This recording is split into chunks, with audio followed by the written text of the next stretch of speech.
Sir video open అవ్వలేదు మీది. అమ్మా, వీడియో ఓపెన్ అవ్వలేదు సార్. చేయాల్సిందేనా? సరే. దేవునికి మహిమ కలుగును గాక. ప్రార్థించుకుందాం. మహోన్నతుడా, సర్వాధికారి, సర్వశక్తిమంతుడా, యేసయ్య, నీ బంగారు పాదాలకు స్తోత్రాలు. అల్పుణ్ణి, అయోగ్యుణ్ణి, ఎన్నిక లేనివాడు నన్ను నీ సిలువ చాటును మరుగు చేసి నీ వాక్కు చేత మాట్లాడయ్యా.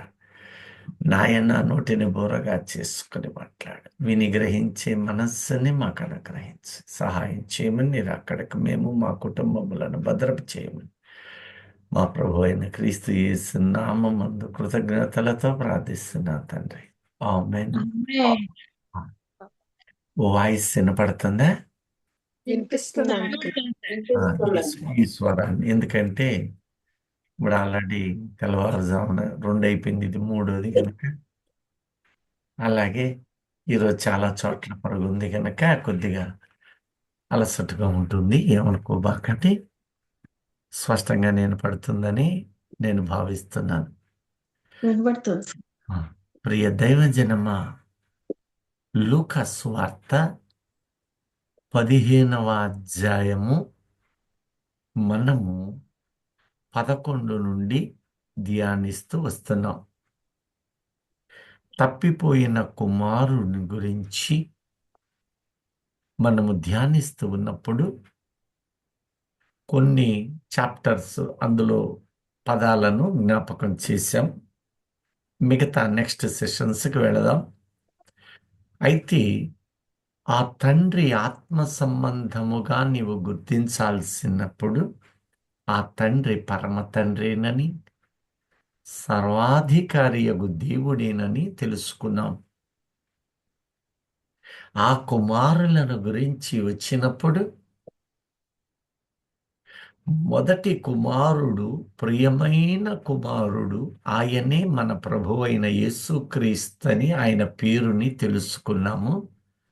చిన్న కుమారుడు ఆదామేనని, తండ్రి ఇరువురికి ఆస్తులు పంచాడని, ఆకాశములు యేసుక్రీస్తుకి ఇచ్చాడని, భూమిని అందున్న సమస్తమును కూడా ఈ నేల నుండి తీయబడిన ఈ ఆదాము వశము చేశాడని, ఆదాము తనకు కలిగిన ఆ అధికారమును, తనకు కలిగిన ఆ స్వాస్థ్యాన్ని తీసుకొని దూరదేశమునకు దేవుని సన్నిధి విడిచి అపవాది దుష్టుడును, అపహాసకుడును, పాపమునకు మూలమైన అపవాది మాయలో పడ్డాడని, దానిని గురించే కీర్తనలు 1:1లోను,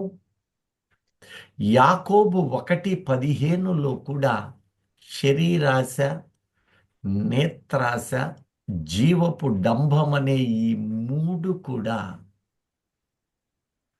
ఆ మాటల యొక్క భావమేనని ఒకసారి ఆ మాటలు ధ్యానించుదాం. కీర్తనలు 1:1 చూడండి. దుష్టుల ఆలోచన చొప్పున నడవక ఒకటి పాపము చూడండి. దుష్టుల ఆలోచన చొప్పున నడుముక. మీరు కంపేర్ చేశారు ఎప్పుడన్నా దీన్ని? చూడండి, ఒకటి దుష్టుని ఆలోచన చొప్పున నడవక పాపుల ఒకటి, 2 నిలువక పాపుల మార్గమున పాపుల నిలువక మార్గం అనేది ఉన్నది, ఆ మార్గములో నిలవక. అపహాసకులు కూర్చుండ మూడి చోటును కూర్చుండ అపహాసకులు కూర్చుండు చోట. ఈ మూడింటినే యాకోబు 1:15లో కంపేర్ చేసి చెబుతున్నాడు. ఐవేరు ఈవేరు కాదు, నిశ్చితంగా పరిశీలన చేస్తే ఆ మూడై ఉంటాయి. చూడండి. దురాశ గర్భము ఒకటి ధరించి దురాశ. గర్భము ఇందాక ధరించి 3 చెప్పాడు. దుష్టురాలు, దుష్టత్వము, పాపము, అపహాస్యం. అపహాస్యమైనవి 3. ఇప్పుడు మీరు కంపేర్ చేయాలి, నేను ఎదురు చూస్తాను. ఇక్కడ ఏమంటున్నాడు? శరీరాశ, నేత్రాస, నేత్రాశ, జీవపు డంబము. జీవపు డంబము. జీవపు డంబము. ఇవి దుష్టుల నుండి తండ్రి. పుట్టినవి. ఎక్కడి నుంచి పుట్టినాయి? తండ్రి వల్ల పుట్టినవి కావు, అవి కాదు. లోక సంబంధమైనవే.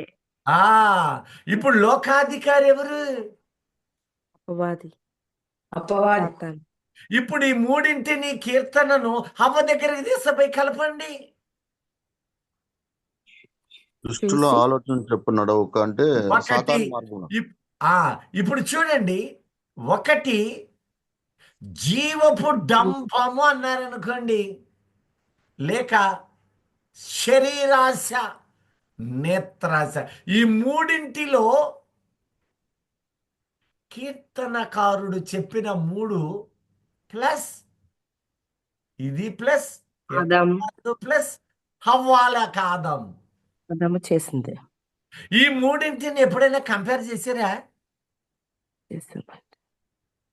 తీసుకొని తిని కాదు, ఆదాము నుంచి దుష్టుని నుండి పుట్టిని, లోకాధికారి నుండి పుట్టిని. అంటే అపవాది మాయ చేశాడు హవ్వని. నిన్ను నన్ను మాయ చేస్తున్నాడు. అనేకులు మోసపోతూ ఉన్నారు. ఆ మాయలో విశ్వాసి పడడు. మరి మనము విశ్వాసులము కదా, మనము మన కుటుంబాలు పడడానికి ఒప్పుకోడు. ఇప్పుడు చూడండి, హవ్వ కూడా 3 విషయాలే. చూసింది, కళ్ళతో చూసింది. అసలు ఎందుకు తిన్నది?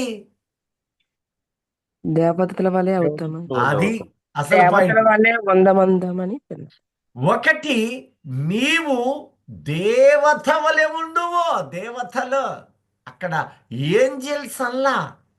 దేవతల వలె ఉందిరని దేవతల దేవుని వలె దీన్ని ఇంగ్లీష్ లో కూడా చూడండి, హీబ్రూ ఎలోహిం, ఎలోహిం అని రాయబడింది హీబ్రూ భాషలో. దేవతల గాడెస్ అని ఉంటది ఇంగ్లీష్ లో.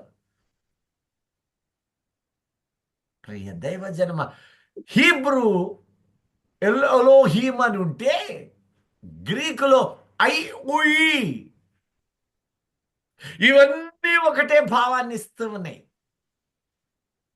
దేవత, గాడ్, గాడెస్. గాడెస్ అని ఎందుకన్నాడంటే, గాడ్స్ లేక గాడెస్ అని ఎందుకన్నాడంటే, గాడ్ అంటే ఒక్కడు. మన దేవుడెవరు? దేవుడు ఒక్కడే. త్రిత్వమైన దేవుడు, తండ్రి, కుమార పరిశుద్ధాత్ముడు. ఈ ముగ్గురులో మీరిద్దరు కలుస్తారే. ఇదే అతిశయము, డాంబికము. ఇందాక 3 ఒకటి నేను మీకు క్లూ ఇచ్చా, ఒకటి ఇచ్చా. ఏమని? నేత్రాశ, శరీరాశ, ఆ, జీవపు డంబము. అదిగో అసలు అదే. ఈ రోజు నేత్రాశ అంటే జీవపు డంబము. డంబము అంటే డాంబికమా. గర్వము, అహంకారం. లోకం వలె విశ్వాసులు కూడా కొట్టుకొని కొట్టుకొని కొట్టుకొని చేస్తున్నారు. లోపల పైకి ఉండదా? పైకి ఉండదు. అక్కడ కూర్చొని నాకు పదవి కావాలి, నాకు ప్రతిష్ట కావాలి, నాకు ఘనత కావాలి, నాకు సిరి సంపదలు కావాలి, నలుగురికంటే నేను ఎందులో తక్కువ. ఇదే పతనానికి మూల కారణాలలో ఇదొకటి. నేను వాళ్ళలా ఉండాలి, ఇంకొంతమంది అయితే వాళ్ళకంటే ఎక్కువ ఉండాలి. నిన్నగాక మొన్న వచ్చారు ఇల్లు, నా కళ్ళ ముందే ఈ స్థాయిలో ఉన్నారు. ఇప్పుడు వాళ్ళు చూసావా, మరి నువ్వెందుకు లేవు? ఇట్లా ఆలోచనలు పురిగొల్పి పురిగొల్పి ఎక్కడి నుంచి పుట్టినాయా? అవ్వ నుంచి పుట్టినాయా? ఆదాము నుంచి వచ్చినాయా? లోకంలో అపవాది అపవాది హవ్వను పట్టుకొని తలంపులు మెదడులో పెడితే అవ్వ ఆదాముకు చుట్టింది. నువ్వు నేను ఆదాముకు హవ్వకు బిడ్డలై ఉన్నాము. అది వంశ పారంపర్యం, జీన్స్. ఈ రోజున దాని వ్యామోహములో పడి జీవితములో డాంబికమైన స్థితులను ఆకర్షణలకు లోనై ఇల్లు వాకిలి పుచ్చిపోయే విధంగా చెదల వలె ఉంటున్నాయి. పైకి సుందరముగా ఉన్నాయి, కానీ లోపల సున్నము కొట్టిన సమాధులై కలశాలతోటి, కల్మషాలతో, పాపపు అడుగుజాడలతో అనేక మంది పడిపోతున్నారు.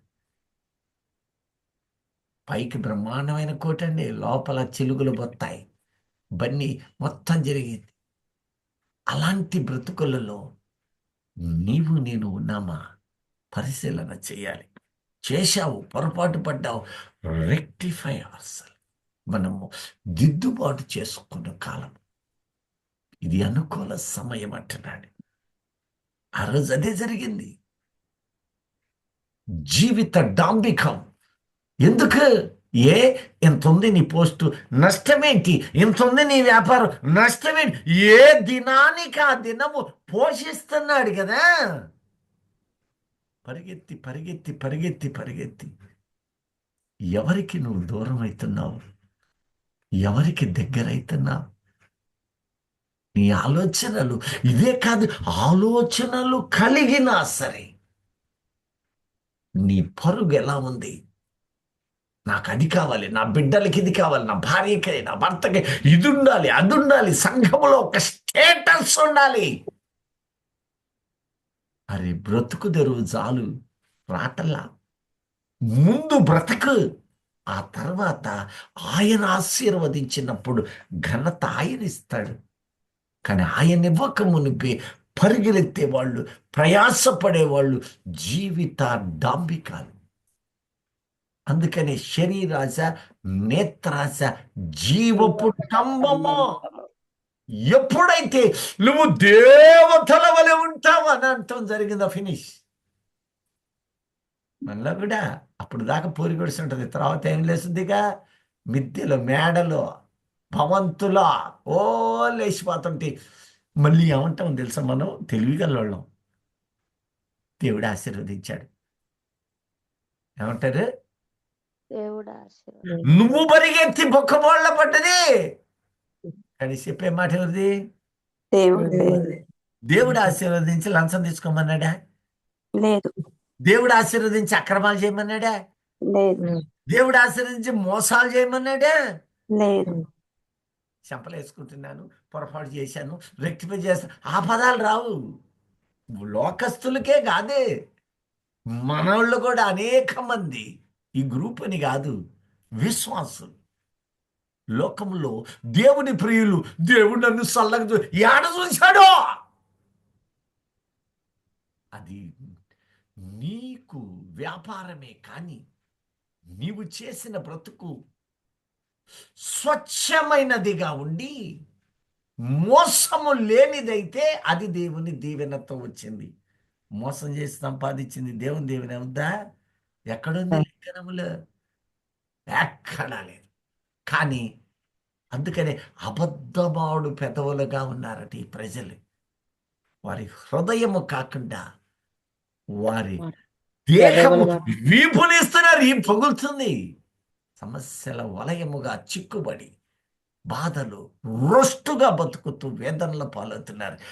నెమ్మది కలిగిన హృదయం రావటం లేదు. ఈ తలంపులు ప్రశాంతమ సాత్వికమైన మనస్సులో పరిపూర్ణత రావడములా నిత్యము నీవేళ కొట్టబడుతావు అని యెషయా 1లో అంటున్నాడు కదా. ఎక్కడ చూసిన గాయములు, వేదనలు, శ్రమలు, కన్నీళ్ళే మిగులుతామని ఈ రోజున అది శరీర రీతిగానే మాత్రము కాదు, ఆత్మ సంబంధమైన రోదనలు కూడా ఉన్నాయి. అంటే దేవునికి దూరమై పలుసార్లు పడుతూ లేస్తున్న బ్రతుకులకు అది సాదృశ్యం. అది జీవన సాఫల్యత కాదు, జీవన డాంబికం, జీవపు డంబము, బడాయి. అందులో నుంచి వస్తాయి, మామూలుగా రావు. ఇక్కడ దీన స్థితిలో ఉన్నావంటే ఎవరైనా వచ్చి నువ్వెంత గొప్పోడివయ్యా అంటే ఊరుకోయా నేను గొప్పోడిని. ఎవరికయ్యా ఏదో అటు బతుకుతున్నా ఏ దినానికి ఆ దినం అంటావు. అదే నీకు ఆస్తి పెరిగిన తర్వాత ఐశ్వర్యవంతుని అయ్యాక ఆ ఐశ్వర్యము మాటున ఒకటి దాగి ఉంటది, డాంబికం. అది గర్వం రూపంలో ఉండొచ్చు, బడాయి రూపంలో ఉండొచ్చు, ఘనత రూపంలో ఉండొచ్చు. ఒకటి కాదు, 7 రకాలుగా ఉంది అది కూడా. అందులో నుంచే కోపతాపాలు పడతాయి. ఎంతమంది ఆ దీనుడు ఒకప్పుడు నేను అక్కడ వాణ్ణి కదా అనే తలంపు రాదు, కానీ అలాంటోడు ఎదురుగా వచ్చి నిలబడి ఏదన్నా ఎదురు సమాధానం చేస్తే ఏం నాకు చెబుతావా, అంత మాత్రపోడవా? ఇలాంటి భావాలన్నీ ఎక్కడి నుంచి పడతాయి? ఇందులో నుంచి. ఇది మూట, ఎంత కూజ ఇందులో నుంచి వస్తుంటే ఇక ఏం చెప్పేది నువ్వు పా, నాకు చెప్పేది ఏంది నువ్వు యాక్ట్, నా మాటే శాసనం, శిలాఫలకం ముద్ర. ఈ ఒకటి కాదిక. అలాంటిదేమైనా నీలో నీ బిడ్డల్లో ఉందా? నేను అక్కడే పుట్టింది, అది చావాలి. నేను, మీరు చూడండి, ఈ ఐ ఐ ఐ అనేది ఎప్పుడు వస్తుందంటే, అదిగో ఆ రోజే పాపములో పడ్డప్పుడు మొట్టమొదట అవ్వనోట వచ్చింది, యెహోవా దయ వలన నేను ఒక నరుణ్ణి సంపాదించు. నేను సంపాదించాను. ఎంత భయంకరమైన మాట. మనిషిని నేను సంపాదించు. ఈ ఐ చనిపోనంత వరకు, ఈ నీవు తగ్గింపు లేనంత వరకు ఆ ఐని మధ్యలో తెచ్చిపెట్టు. SIN, పాపానికి అదే కారణం. నీ మధ్యలో అనగా నీ హృదయములో అది నిలిస్తే అదే పాపం. ఆ డాంబికతే నీకు పాపాన్ని ప్రేరేపణ చేస్తుంది. సిన్ అంటే ఏంటిది? పాపం. ఎస్. ఆ ఐ ఎక్కడుంది? ఇటు పక్కన ఉందా, అటు పక్క ఉందా? మధ్యలో మధ్యలో ఉంది. మధ్యలో. ఇప్పుడు ఈ మధ్యలో ఉన్నది చచ్చింది అనుకో, 0 అయింది. ఏమైంది? సన్. ఉమ్. 0 అయిపోద్ది. 0 అంటే ఇప్పుడు దాన్ని చూడండి, ఓఎన్. Sun, sun. కుమారుడే. హల్లెలూయా. ఇదిగో మనకు కుమారుడు అనుగ్రహించబడను, అతని మీద రాజ్యభారముని యెషయా 9:6 అంటున్నాడు కదా. ఆ కుమారుడు నీలో ఉంటాడు. ఇక ఒబీడియన్స్, విధేయత. ఆ రోజు అదే అంటున్నాడు యాకోబు, ప్రేమ, ఆప్యాయత. వాడు నిరుపేదై ఉండవచ్చు, దీనుడై ఉండవచ్చు, వాడిని చూడగానే నీలో ఉప్పొంగుతాయి ఆత్మీయులు.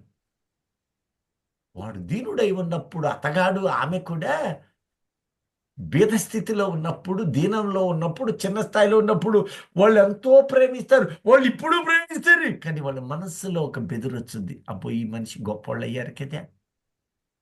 అయినా వాళ్ళ ప్రేమలో తేడా రాదు, నీ చూపులోని వ్యత్యాసం వస్తుంది. అది జీవపు డంబం. జీవపు డంబం, దుష్టుడు ఆలోచన, పాపుల మార్గము అపహాస్యకల అది అపహాస్యపు పాలు చేస్తుంది.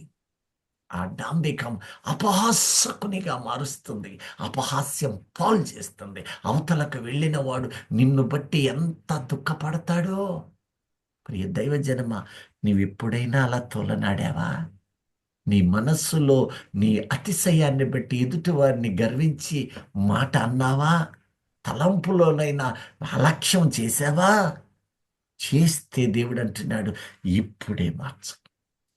Right now change yourself. అది మొక్కగా పెరిగి పెద్దయి శాఖోపశాఖలై నీ బిడ్డలను కూడా పతనం చేయక ముందే నీవు తగ్గించుకొని కనపడు. ఆయన కృపతో, ఆశీర్వాదముతో నిన్ను, నీ కుటుంబాన్ని, నీ బిడ్డలను దీవించు. హల్లెలూయా. హల్లెలూయా. హల్లెలూయా. ఏ కోశానైనా నీలో అది ఉండడానికి వీల్లేదు. అవ్వ ఆ రోజు ఏం చేసింది? మీరు దేవతల వలె ఉందురు. ఫినిష్. నేనే దేవతనైతే, నేనే దేవుణ్ణైతే, ఈ దేవదూతలంతా నా కాళ్ళ దగ్గర ఉంటారు. ఈ సృష్టి అంతా నా కాళ్ళ దగ్గర ఉండిపోద్ది. నేనే ఐఎమ్ వన్ మోర్ క్రియేటర్.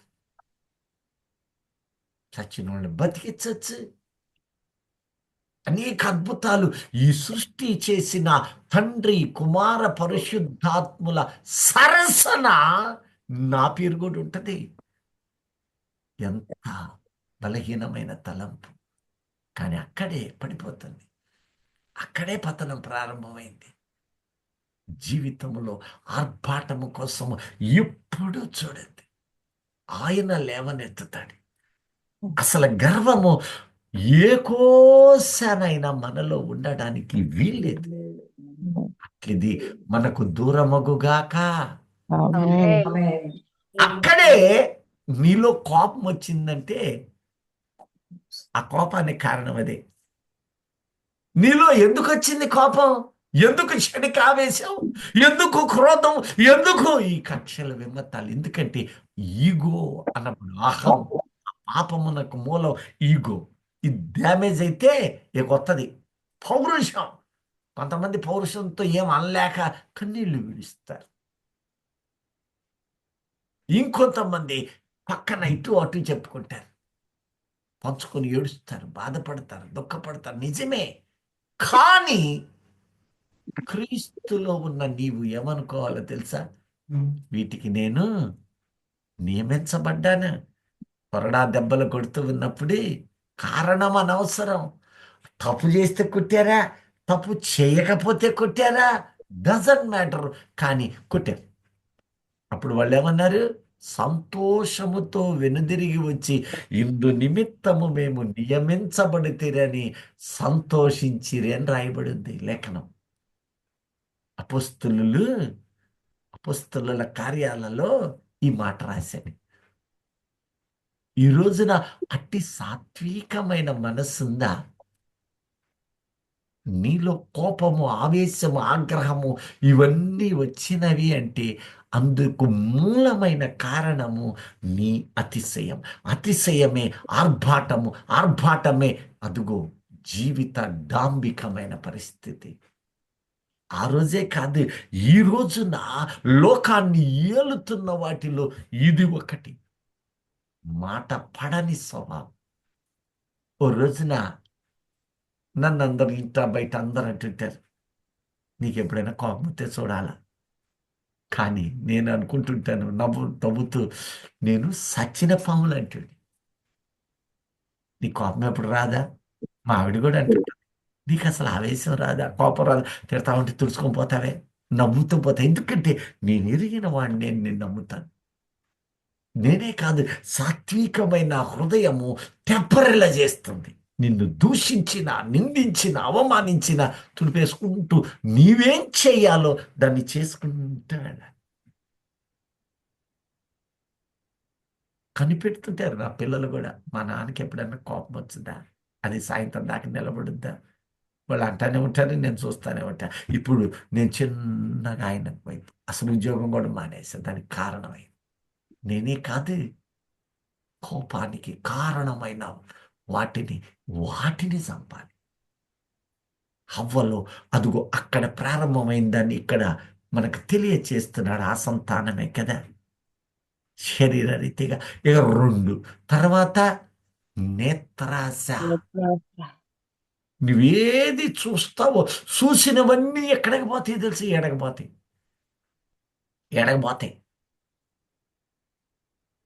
పోయి ఊరుకుంటాయా?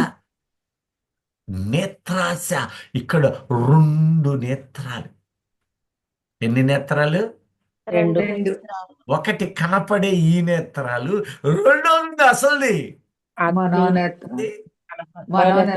మనోనేత్రమా. మనోనేత్రాలంటే చాలా మంది తెలియక అదేదో ఇంకో నేత్రం ఉంటది అనుకునేరు. వాళ్ళకుంటే 3 కళ్ళు, 4 కళ్ళు, 5 కళ్ళు లోకానికి. మన మనోనేత్రము మన హృదయం అంటే ఇది తలంపులే. మనోనేత్రము వెలిగించబడుట అంటే హృదయ తలంపులు వికసించుట, రైటస్నెస్, అండర్స్టాండింగ్. వాక్యము విన్న వాక్యము లోతులను సరిగా డివిజన్ చేసుకోవడం, దేవుని సంకల్పము, ఉద్దేశము గమనించడం, గుర్తించడం, అందులో ఆనందించడం, దీనికి మనోనేత్రం అని పేరు. హల్లెలూయా. హల్లెలూయా. వాక్యం ఏంటి? కాసేపు ఉన్న తర్వాత వాక్యం అర్థమైందా? ఎంతమంది లెసన్స్ మీద లెసన్ చదువుతారు, చదివావు కానీ అర్థమైందా? అర్థం కాలేదు మమ్మీ. ఎంతమంది చదివారు, టీ కాఫీ పెట్టుంది తల్లి, చదువుకుంటున్నారు, కానీ ఏమి రాశావు పరీక్ష, ఏమి రాశానో కూడా తెలియకుండా రాశాను. ఎంతమంది లేరు? అసలైనది ఇక్కడుంది, వాక్యం. వాక్యమా?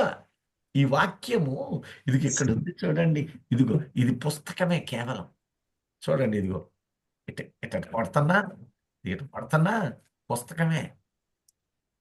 కానీ దాన్ని చూసేవాళ్ళు కింద పడితే దాన్ని తీసుకొని అద్దుకునే వాళ్ళని చూశాను.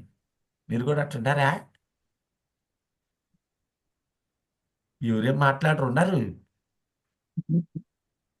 ఈ పుస్తకము చూడండి, ఎట్ కొట్టినా నా మెదడులోకి బాధ్యా పంపించండి. కొంతమంది మీలోనే ఉండి ఉంటారు. అయితే నాకు డౌట్, ఈ జ్వరాలు జలుబులు వచ్చినప్పుడు బైబిల్ తీసుకొచ్చి ఆడబెడతారు తల దగ్గర.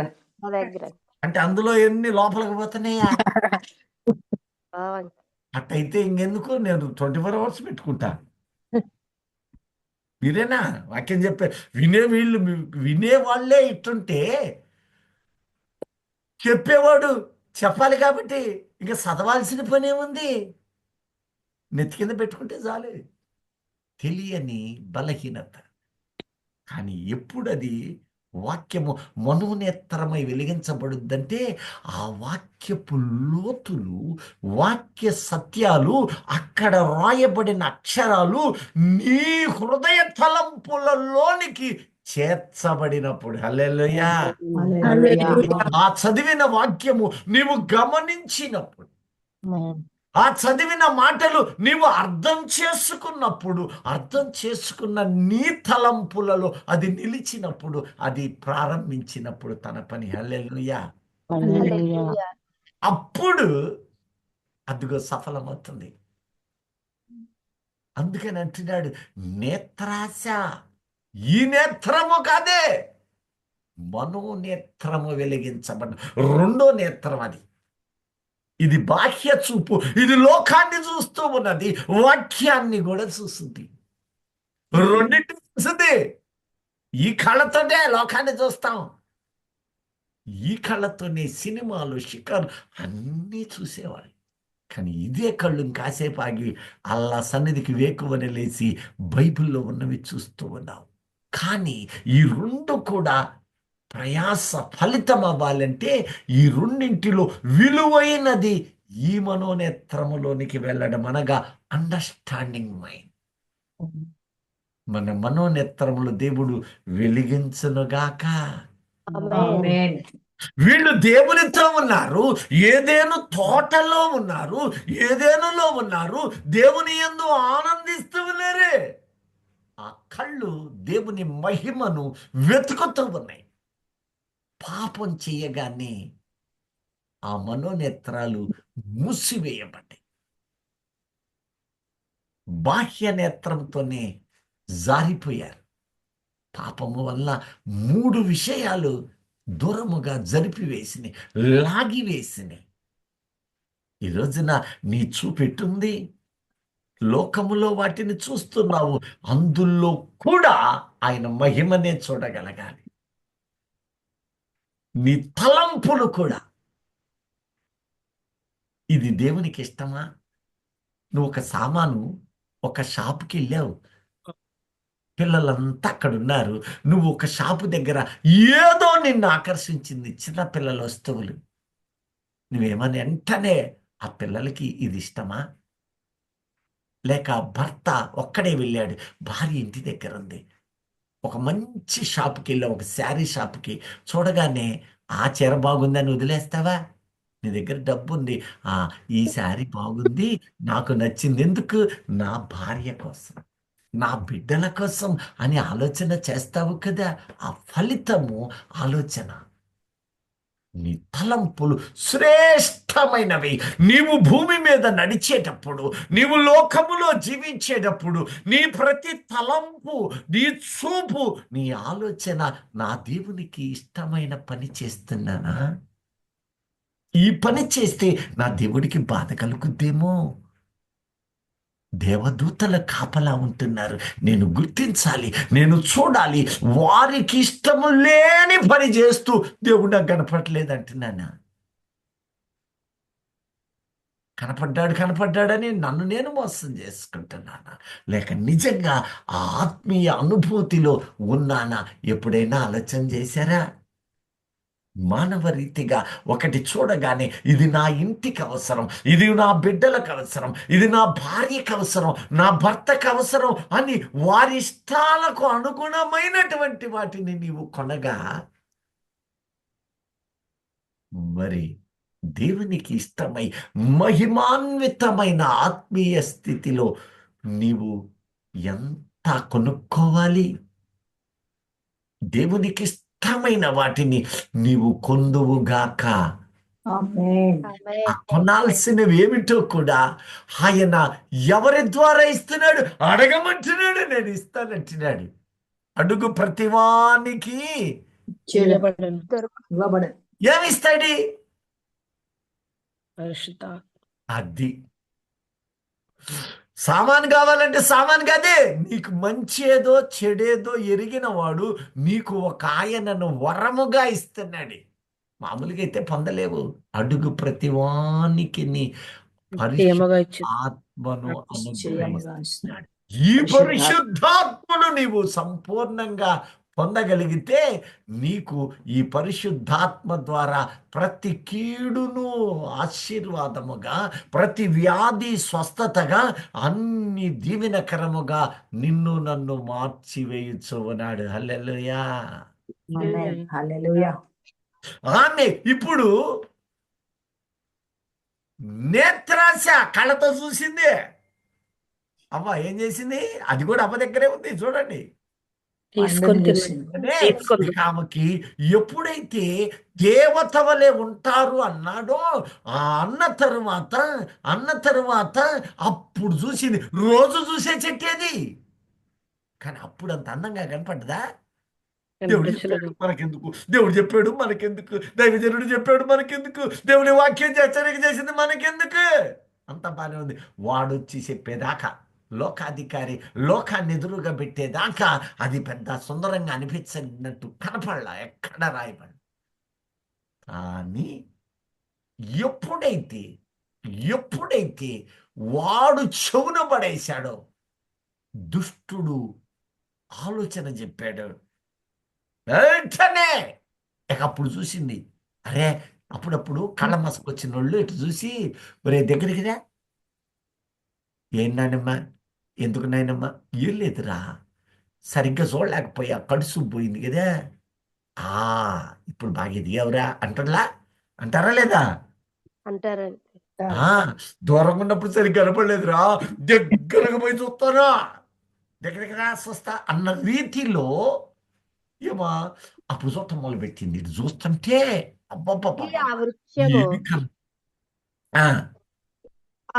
స్త్రీ ఆ వృక్షం ఆహారమునకు మంచిది, ఒకటి ఆహారమునకు మంచిది, కన్నులకు అందమైనది, శరీరాశ ఆహారమునకు మంచిది. ఈ రోజున నీ దేహాన్ని ఎట చేస్తున్నా? కనపడ్డ ఎల్ల కడుపులో పనిచ్చి అరక్క ఆసుపత్రులు పోలే వాళ్ళు ఉండరు. నీ దేహము దేవుని దేహం కూడా ఆలయమా? దేహము లోపల కాదు, దేహమే ఆలయము. దేహములో ఉన్నదంతా ఇక లోపల ఇన్నర్ అండ్ అవుట్ పార్ట్స్. కొంతమంది ఉన్నారు మనలో గ్రూపులో, స్వీటు కొననంత వరకు స్వీట్ మీద ఆరాడు. ఇక స్వీట్ చేశాక షుగర్ ఉంది మనకి. ఆహా, తినేయి. తిన్నాకేం చేస్తాం?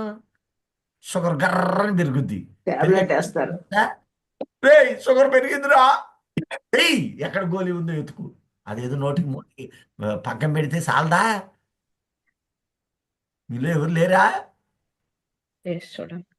ఆ, ఇక దాని మీద వాదాలు. ఒక్కసారి బీపీ ఆకాశానికి ఎక్కింది.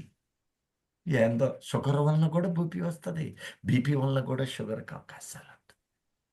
నువ్వు నెమ్మదిగా, అందుకని నువ్వు వైద్యుడి దగ్గరకు పోతే దైవజనమా, మొట్టమొదటి వైద్యుడు చెప్పే మాట ఏంటో తెలుసా?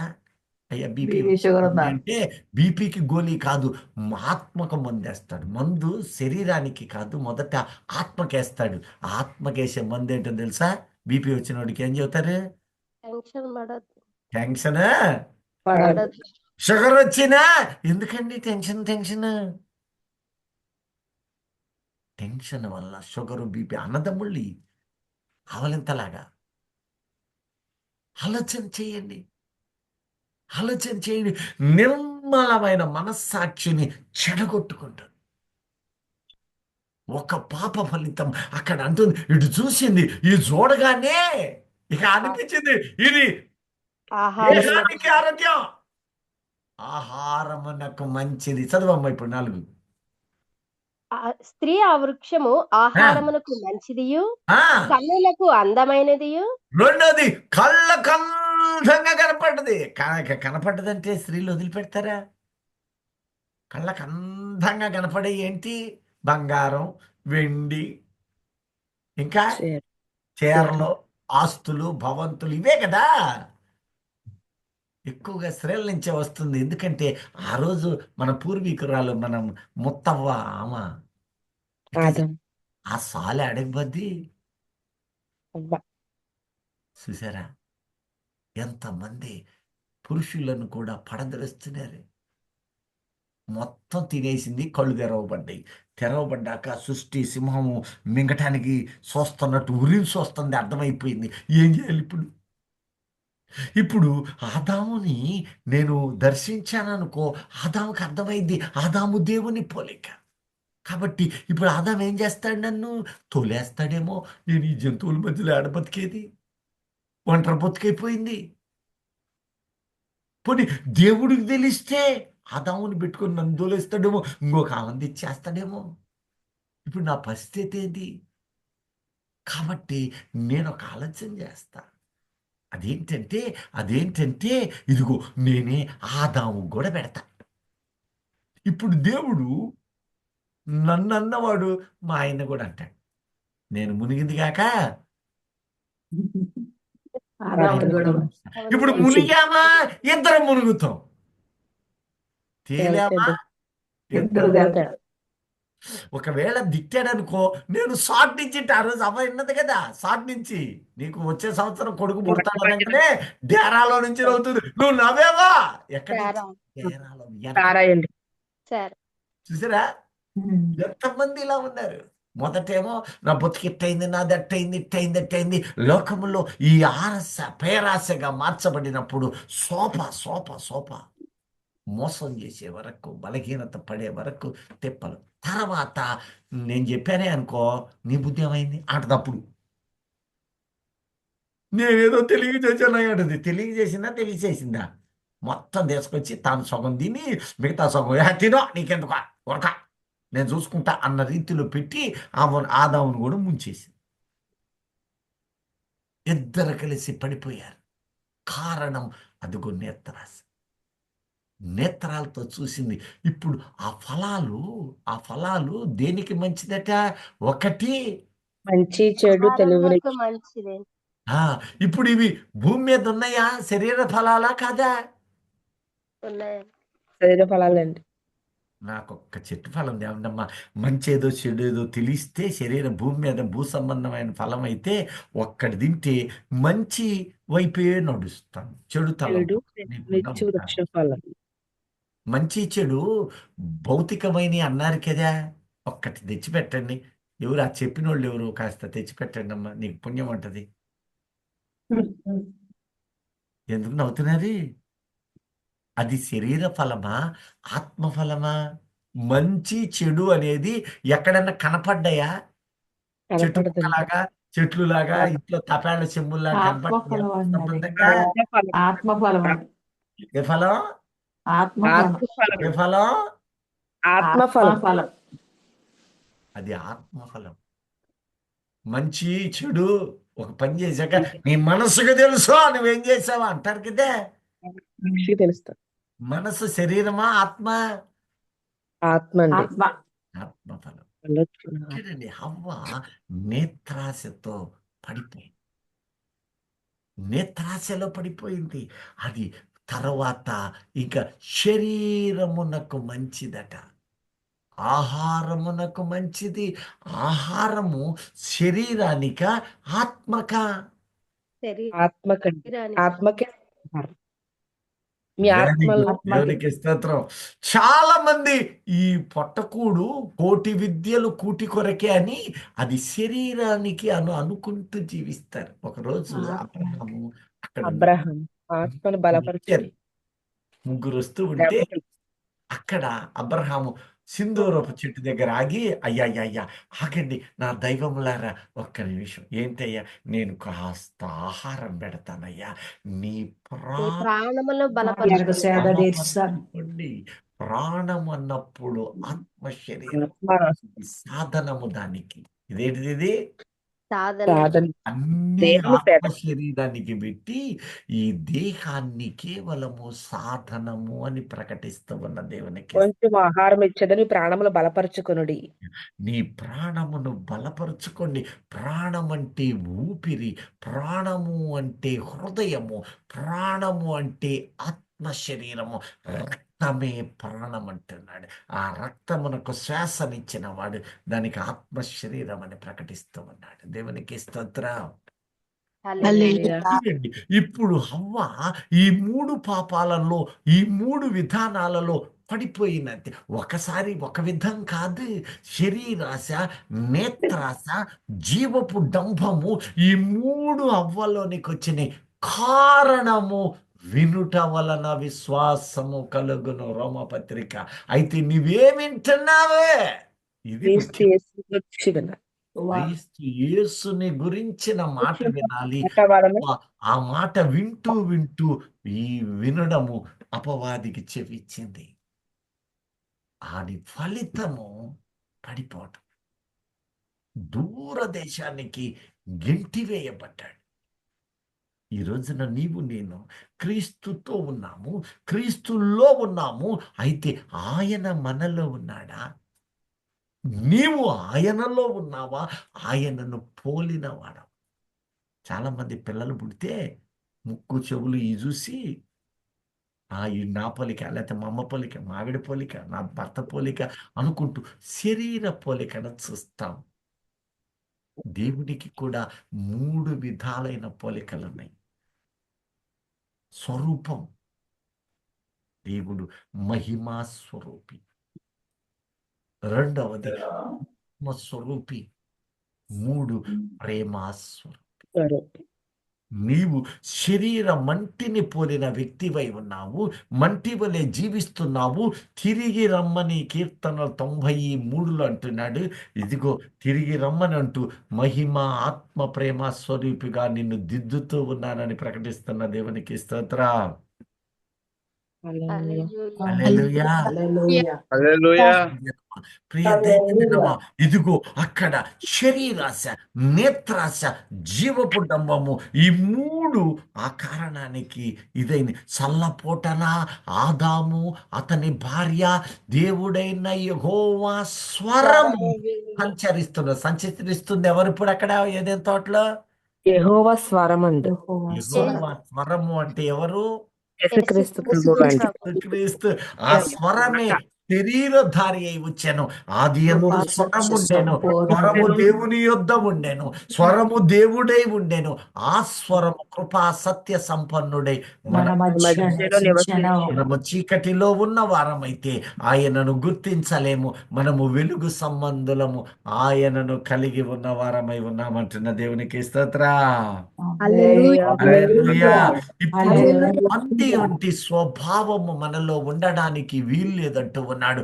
ఎందుకంటే పంది డెక్కలు కలిగినదే కానీ నెమరవేయ. అపవిత్రమైన ఇప్పుడు డెక్కలు కలిగిన వాళ్ళు అంటే విశ్వాస లోకస్తులా? లోకస్తులు అవుతారు. డెక్కలు అంటే లేవి 11:7 చూడండి. 11:7 ఆ, పంది విడగా నుండు రెండు ఎందుకంటే రెక్కలు ఈ మాట కలదు అంటున్నాడు, పందులు మేపు పొట్టి. ఇప్పుడు మిమ్మల్ని ఎవరినైనా పంది అన్నానంటే ఇంక నేను చచ్చానేగా. నేను పంది అయితే నువ్వెవరు అందులో అనరా? అవుతానండి. అది కానీ నెమరవేయదు. పంది చేస్తున్న విడిగా పని, నుండు. పంది వంటి స్వభావము మనలో ఉందా లేదా పరిశీలన చెయ్యాలి కదా. కడగబడిన పంది బురదలో దొర్లునంట. ఒకటి అంటే కడగబడిన పంది అన్నప్పుడు ఒకప్పుడు పంది వలె జీవితం ఉన్నది, పంది వంటి జీవితం ఉన్నది. కడగబడ్డామా? కడగబడ్డ మళ్ళీ అందులో తర్వాత తిరిగి పాపములోనికి పడడానికి వీల్లేదు. ఈ మాట 2 పేతురు 2:22లో స్పష్టంగా చెబుతున్నాడు. అంటే కడగబడటము అంటే డెక్కలు కలిగి ఉండడం. కుక్క తన వాంతికి తిరిగినట్టును ఆ, కడగబడిన పంది బురదలో దొర్లినట్లును ఇప్పుడు దొర్లుటకు పంది మళ్ళీ ఉంది, అది వెళ్ళినట్లు కడగబడలేదు అన్నప్పుడు అది లోకం. అవునా? అవునండి. లోకములో నుంచి కడగబడ్డావు అంటే నీవు ఆత్మ సంబంధివి, నీవు దేవుని ప్రజలై ఉన్నావు, నీవు దేవుని రక్త సంబంధిగా మార్చబడ్డావు ఆయన బిడ్డగా. ఇప్పుడు నీకేముండాలా? డెక్కలు ఉండాలా? రెక్కలు ఉండాలి.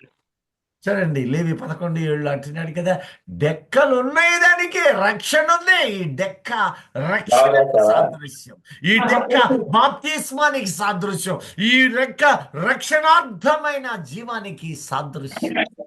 డెక్కలు వచ్చినాయి. 2 రెక్కలు. పంది విడగా నుండి 2 రెక్కలు గలది గాని అది నెమరు వేయదు ఎవరో గనుక అది మీకు మాట్లాడుతున్నారు. ఎవరో పాపం ముఖ్యంగా డిస్కషన్ ఏదో వాక్యం గురించి అనుకుంటా ఏదో చెప్పబోతున్నట్టున్నారయ్యా, లేదా?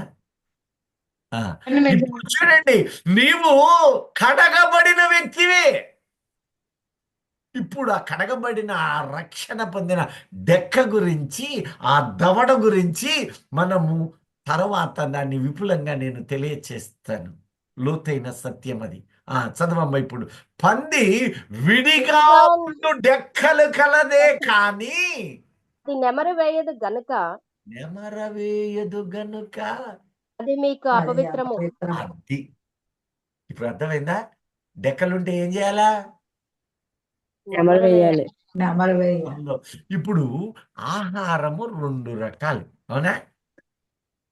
ఒకటి ఇంకాసేపటికి టిఫిన్లు భోజనాలు వస్తాయి కదా, శరీరంగా ఇంకొకటి ఇది శరీర సంబంధమైనది. ఇంకో ఆహారం ఉంది కదా, జీవాహారం. ఆత్మ మాంస. సమానం. దేవుని వాక్యం అనబడున ఆత్మీయ ఆహారం కదా. మరి ఇప్పుడు నేను చిన్న ప్రశ్న, 5.5 ఏళ్ళుగా ఈ జూమ్ ఉంది కదా, ఇందులో ఎంత కమ్మని నిగూఢ మర్మాలు బయలుపరుస్తున్నాయి. ఎంతమంది, సూర్య గారు, రిచర్డ్స్ గారు, వసంతన్న గారు, సుందరవన్న గారు, పురుషోత్తం గారు, మృత్యుంజయ్ గారు, వీళ్ళందరూ ఎంత కమ్మని సువార్త, ఎంత కమ్మని వాక్యాలు, నిగూఢమైన మర్మాలు దేవుని ఆత్మతో వాళ్ళు పలుకుతున్నారు కదా. నువ్వు నోట కరుచుకుంటున్నావు కదా. నీ హృదయంలోనికి చేరి ఎన్ని నెమర వేశారు, ఎన్ని బారేశారు చెప్పండి. ఇప్పుడు ఒక 20 వాక్యాలు గుర్తున్నాయి ఎవరికన్నా? 20 చాలు. 20 నాకు తెలుసా పొక్కేడ వలే చెబుతాను అన్నవాళ్ళు హల్లే చెప్పండి. పోనీ 10 వాక్యాలు గుర్తున్నాయా? ఇది తీసుకెళ్ళి హల్లెలూయా. ఆ గూట్లో పెడుతున్నారా? తల కింద బైబిల్ పెట్టినట్టుగా అలా ఉండటానికి లేదు. అది నెమర వేయాలి. అది నెమర వేయబడకపోతే అది హేయము, అసహ్యము. పవిత్రమైంది. ఏమంటున్నాడు? అపవిత్రం. అది నెమర మీకు అపవిత్రం, అది వేయబడని మీకు కనుక అది అపవిత్రమా? దాని అది మాంసం మీకు తినకూడదు. నెమర వేసే స్వభావము కలిగిన వారి జీవితాలు అది పవిత్రులు అని దేవుడు పవిత్రముగా. చూసారా వ్యత్యాసం? అంటే నీవు నెమర వేయబడలేదు అంటే, నువ్వు వాక్యాన్ని నెమర వేయలేదు అంటే ఆ పక్షులు వచ్చి తస్కరిస్తాయి. విత్తువాడు విత్తుటకు విత్తుటకు సాగు.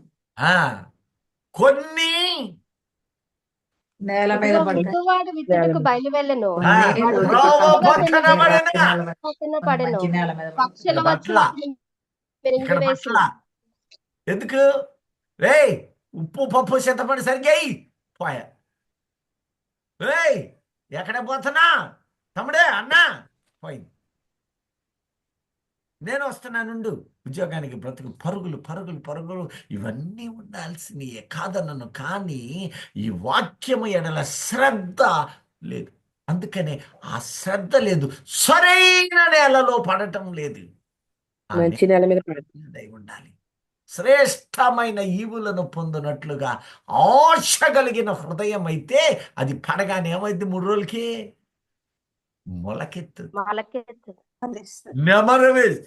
నెమరవేయి. అయితే మనలో కొందరు ఇప్పుడిప్పుడే నెమర వేసే వాళ్ళు ఉన్నారు. అందరిని బట్టి దేవునికి స్తోత్రం. ఏ హృదయములో వాక్యము నిలవదో, ఏ హృదయము దానిని నెమర వేయదో, ఆ నెమర వేయని ప్రతి మనుష్యుడు అపవిత్ర వారు దేవునికి ఏమవుతారట? అపవిత్రుడవుతాడు. అపవిత్రుడే.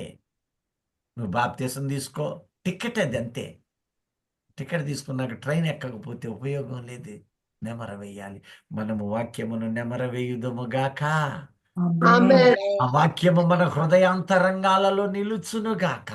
ఆమేన్. నిలిచినప్పుడే నీవు పరీక్ష రాయగలవు, పాస్ అవ్వగలవు. చదివాను కానీ గుర్తు రావట్లేదు మమ్మే అంటే అర్థమైంది. పాస్ అవుతావా? నెంబర్ వేయట్లేదండి. నెమర వేస్తే తెలివి తక్కువగా ఉన్నానయ్యా. ఎస్, నువ్వు చేయాల్సింది నెమరై. జ్ఞాపకం ఉండట్లేదు, 10 సార్లు నెమరవేయి. ఈడ చెప్పు, ఆడ చెప్పు, కనపడ్డోళ్ళ కల్లా వాక్యం ప్రకటిస్తూ ఉండు. అది మాట్లాడి మాట్లాడి నెమర వేసి నీ హృదయాల్లో వికసింప చేయునుగాక. అలా కాకుండా ఏదో ఒకసారి విన్నాం, అయిపోయింది, మూతేసాం, ఇంకా మళ్ళీ సాయంత్రానికి కదా మధ్యాహ్నానికి కదా అనుకున్నంత కాలము తెలివి లేని మనుష్యులకు తెలివిని, జ్ఞానహీనులకు జ్ఞానము ఆ వాక్యం ఇస్తుంది. చూడండి, నేను పరిశుద్ధుని, పరిశుద్ధంగా ఉండు అనే మాట 100 సార్లు నీ మైండ్లో రివిజన్ అవుతా ఉంటే, అక్కడ అపరిశుద్ధత ఉండగానే నీ మనసు వెంటనే నీ తలంపుల్లో ఇది అపరిశుద్ధము, నువ్వు పరిశుద్ధంగా ఉండు, నువ్వు నీతిగా ఉండు, అది అనీతి. వెంటనే హెచ్చరిక రాదా? ఆ సమయం వచ్చినప్పుడు దేవుడు తన ఆత్మ నీలో ఉన్నాడు కనుక ఆయన గుర్తు చేస్తాడు. అది తప్ప హెచ్చరికలు జరుగుతూనే ఉంటాయి, నువ్వు దిద్దుకోగలుగుతావు. దీన్ని తీసి మూట కట్టాడు పెడితే, నీ హృదయ తలంపుల్లో లేకపోతే అప్పుడు లోకము, లోకాధికారి ఇది నిజమా, ఈ తోటలో తినవద్ద, ఆ మాటలు ఏమైనా పడతాయి. వినుట వలన విశ్వాసం. నువ్వు వినేది నీకు విశ్వాసం. నువ్వేమింటున్నావు? ఇప్పుడు ఈ దినము ఆయన హెచ్చరిస్తున్నాడు. నూతన సంవత్సరం మనము దేవుని వాక్య పరవశమును కలిగిన వారమై ఆ వాక్య సత్యములను విందుముగాక. ఆమేన్. హల్లెలూయా. హల్లెలూయా. హల్లెలూయా. మహోన్నతుడా, ఈ వాక్యం మా హృదయములో ఉంచి